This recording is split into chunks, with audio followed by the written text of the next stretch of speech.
Good morning সবাইকে। সবাই কেমন আছো? আশা করি সবাই খুব ভালো আছো, সুস্থ আছো। আমিও ভালো আছি। তো আমার সেদিনকে সকালটা এইভাবেই শুরু হয়েছিল, মানে প্রায় দিন এইভাবেই শুরু হয়।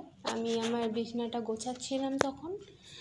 আচ্ছা, আমার মতন তোমাদের কাদের কাদের বলো তো, যাদের ঘুম থেকে উঠে কিছুই করতে ইচ্ছা করে না?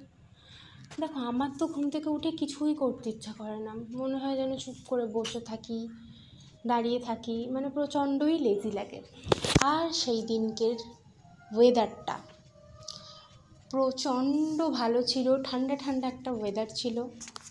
তো এই ভিডিওটা আজকের ছিল না, ভিডিওটা দুদিন আগের ছিল, কিন্তু আমি সময় পাইনি বলে এডিট করা হয়নি, তাই আপলোডও করা হয়নি। আমি দুদিন পরে আপলোড করছি ভিডিওটা।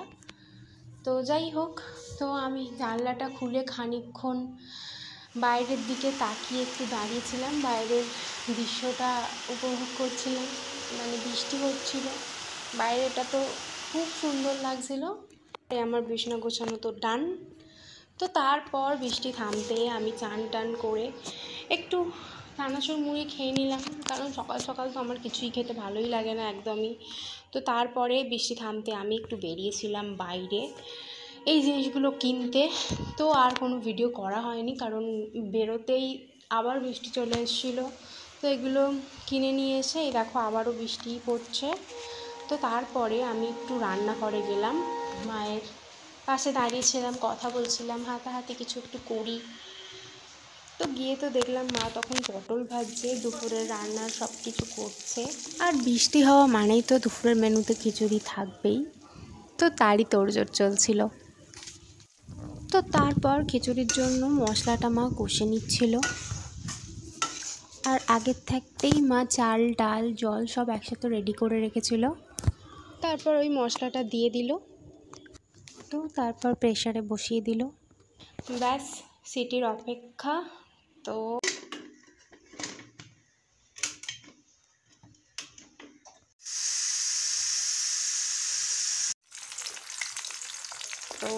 তারপরে মা ডিমগুলো ভেজে নিল একটা একটা করে। তো বাইরে বৃষ্টি যে কালে পড়ছে, আর দুপুরের মেনু কী বা হতে পারে। তো সেদিনকে দুপুরের মেনুতে ছিল খিচুড়ি, পটল ভাজা আর ডিম ভাজা। তো তারপরে আমি খাওয়া দাওয়া করে তো একটু ঘুমিয়েই পড়েছিলাম। ঘুমিয়ে পড়ার পরে তো দেখি যে সন্ধে হয়ে গেছে। তো উঠে মা তো তখন সন্ধে দিচ্ছে। তো আমি তারপরে একটু আমার কাজে বেরিয়েছিলাম ওর সাথে। তো তারপরে আবারও সেম সকালের মতনই বৃষ্টি আসায় আমি আর কোনো ভিডিও করিনি। তো এই যে আমরা তারপরে চা খেয়েছি দুজনে একসাথে। তো তারপর বাড়ি এসে সেদিনকে রাতের ডিনারটা কমপ্লিট করলাম। রাতের খাবারে ছিল ডিমের আলু তরকারি আর রুটি। তো ব্যাস, এইভাবেই সারাদিনটা সেই দিন কেটে গেল।